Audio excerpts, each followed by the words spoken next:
Assalamualaikum warahmatullahi wabarakatuh. Perkenalkan, nama saya Muhammad Habibi dengan NPM 211103178. Di sini saya akan membacakan atau menyampaikan hasil analisis saya mengenai fenomena terkait pelanggaran etika bisnis dan profesi. Sebelumnya yang terhormat kepada Ibu Rona Majida SE Maka, selaku dosen mata kuliah etika bisnis dan profesi.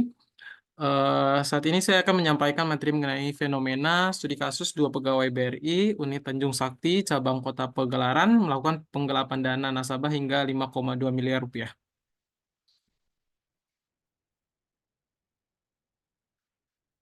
Terkait sebelum lanjut ke materi, lebih baik kita tahu terlebih dahulu apa itu etika bisnis.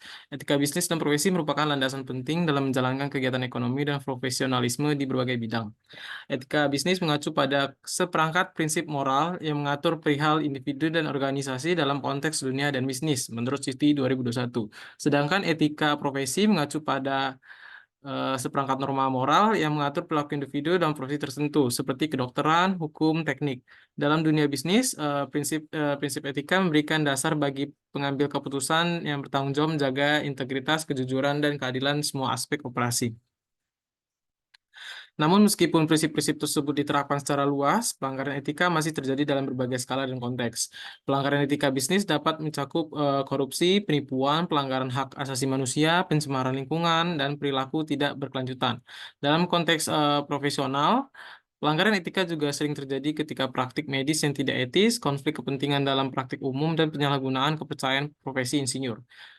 Pelanggaran etika dalam profesi dapat berakibat fatal, merusak reputasi individu, institut, bahkan mengancam keselamatan masyarakat.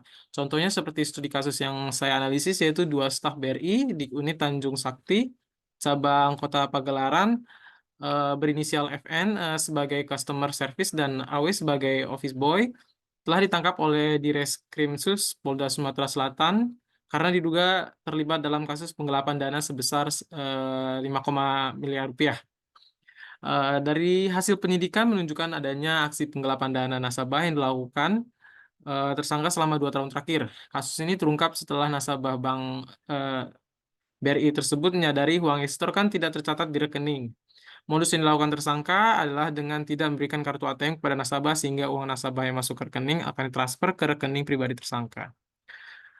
Selanjutnya, Wakil Direktur Reserse Kriminal Khusus Polda Sumsel (AKBP) Putu Yuda menjelaskan bahwa tersangka AW yang bekerja sebagai office boy kerap berpura-pura membantu nasabah yang ingin melakukan berbagai transaksi seperti menabung, mentransfer uang, menarik atau menyetor uang dengan alasan ada masalah pada jaringan. Nasabah yang percaya dengan dalil tersebut kemudian menyerahkan uangnya kepada AW. Uang dari puluhan nasabah yang terkumpul oleh AW kemudian diserahkan kepada tersangka FN tanpa memberikan kartu ATM kepada nasabah.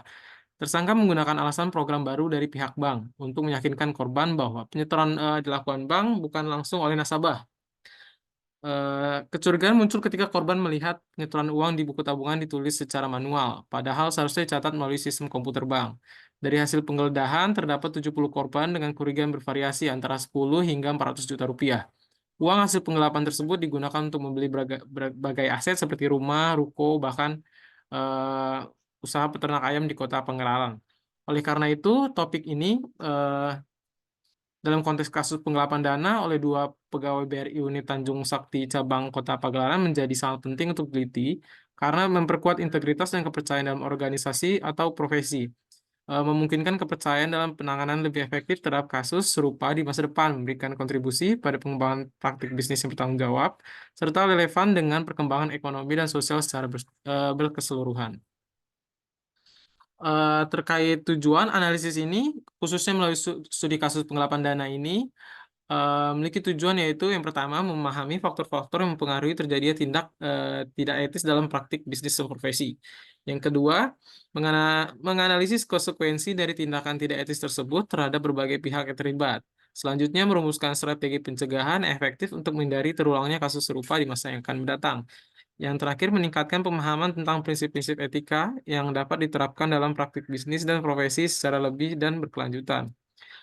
Untuk terkait manfaatnya, penelitian ini diharapkan akan memberikan berbagai manfaat, antara lain memberikan wawasan yang lebih mendalam tentang kompleksitas dan tantangan dalam menjaga integritas dan kepercayaan dalam dunia bisnis dan profesi. Selanjutnya, memberikan kontribusi pada pengembang kebijakan, praktik bisnis yang lebih bertanggung jawab dan beretika. Yang ketiga, meningkatkan kesadaran dan pemahaman masyarakat tentang pentingnya prinsip-prinsip etika dalam praktik bisnis dan profesi. Yang keempat, memberikan pedoman praktik bagi perusahaan, profesi dalam menghadapi resiko-resiko terkait etika dan integritas. Dan yang terakhir, membantu menciptakan lingkungan bisnis yang lebih transparan, akuntabel, dan adil, yang pada gilirannya dapat meningkatkan kesejahteraan ekonomi dan sosial secara keseluruhan. Terkait landasan teori yang saya gunakan yaitu teori egoisme dalam aspek psikologi maupun etis memiliki hubungan yang signifikan dengan kasus penggelapan dana. Egoisme psikologi merujuk pada perilaku manusia yang didorong oleh kepentingan self-centered atau selfish yang cenderung mengabaikan perilaku manusia yang mendorong untuk kepentingan orang lain. Di sisi lain, teori egoisme adalah keyakinan bahwa tindakan yang baik adalah menguntungkan diri sendiri tanpa merugikan orang lain. Dalam konteks penggelapan dana, hubungan antara teori egoisme dan kasus tersebut menunjukkan bahwa korupsi seringkali dianggap sebagai tindakan yang dilakukan demi keuntungan pribadi, yaitu memperkaya diri serta merugikan orang lain. Ini mendikasi bahwa menurut pandangan egoisme, penggelapan dana bisa dianggap sebagai tindakan yang dilakukan demi kepentingan pribadi tanpa memperhitungkan dampak negatif terhadap masyarakat atau pihak lain. Jadi hubungan antara teori egoisme dan kasus penggelapan dana ini yaitu menunjukkan bahwa perilaku korupsi dapat dianggap tidak etis dari sudut pandang egoisme psikologis yang menitik beratkan pada kepentingan egois.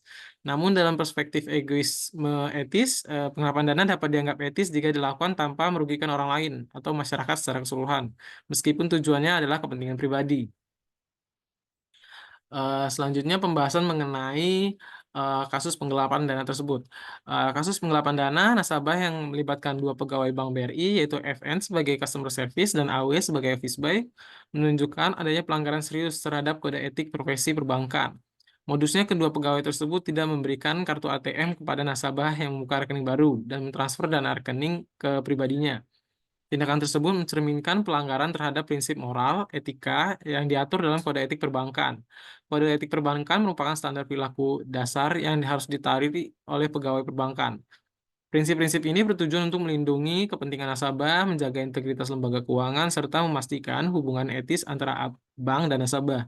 Tindakan penggelapan dana tersebut melanggar prinsip kejujuran dan kepercayaan yang jadi nilai utama dalam Kode Etik Perbankan. Memberikan pelayanan yang jujur, adil kepada nasabah merupakan tanggung jawab mendasar setiap pegawai perbankan. Selanjutnya kasus ini juga menunjukkan kurangnya integritas dan tanggung jawab terhadap kewajiban profesional. Sebagai anggota profesi perbankan, pegawai harus mampu bertindak sesuai dengan kewajiban untuk melindungi hak nasabah dan menjaga integritas lembaga keuangan. Tindakan penggelapan dana tidak hanya merugikan nasabah yang menjadi korban secara finansial, namun juga merusak citra integritas seluruh industri perbankan. Selain itu, kasus ini juga menyoroti perlunya penerapan kontrol dan pengawasan internal yang lebih ketat pada lembaga perbankan. Kurangnya pengawasan internal menyebabkan tindakan seperti penggelapan dana ini terdeteksi selama 2 tahun. Oleh karena itu, diperlukan sistem pengawasan yang lebih ketat pada perbankan untuk mencegah praktik tidak etis seperti ini di kemudian harinya. Peran FN sebagai customer service dalam mentransfer dana pelanggan ke rekening pribadi dan memasukkan buku tabungan mencerminkan kelemahan dalam pelatihan etika. Peningkatan pelatihan etika dan kesadaran akan nilai-nilai moral harus menjadi prioritas dalam pengembangan integritas pegawai bank. Kasus ini juga menunjukkan pentingnya penegakan kode etik perbankan. Tanggapan hukum atas kasus ini seperti penerapan pada pasal 49 ayat 1 huruf A Undang-Undang Nomor 10 Tahun 1998 tentang perubahan atas Undang-Undang Nomor 7 Tahun 1992 tentang perbankan menunjukkan bahwa pelanggaran kode etik perbankan tidak dapat ditoleransi dan mempunyai konsekuensi yang serius. Secara keseluruhan, kasus penggelapan dana oleh pegawai bank menyoroti kebutuhan mendesak untuk reformasi etika profesional keuangan, peningkatan pengawasan internal dan eksternal, serta penerapan sanksi yang efektif. Hal ini penting untuk menjaga integritas, etika, dan kepatuhan sebagai pilar utama dalam menyediakan layanan keuangan yang adil, aman, dan dapat dipercaya. Terkait kasus yang terjadi, penyelesaian kasusnya yaitu tersangka inisial FN sebagai customer service dan AW sebagai office boy. Dalam kasus penggelapan dana nasabah Bank BRI Unit Tanjung Sakti, cabang Kota Pagelaran dijerat dengan Pasal 49 ayat 1 huruf A Undang-Undang Nomor 10 Tahun 1998 tentang perubahan atas Undang-Undang Nomor 7 Tahun 1992 tentang perbankan, Junko pasal 55 KUHP, Junko pasal 65 KUHP, serta pasal 49 ayat 1 huruf B Undang-Undang Nomor 10 1998 tentang perubahan atas Undang-Undang Nomor 7 1992 tentang perbankan, Junko pasal 55, Junko pasal 64 KUHP.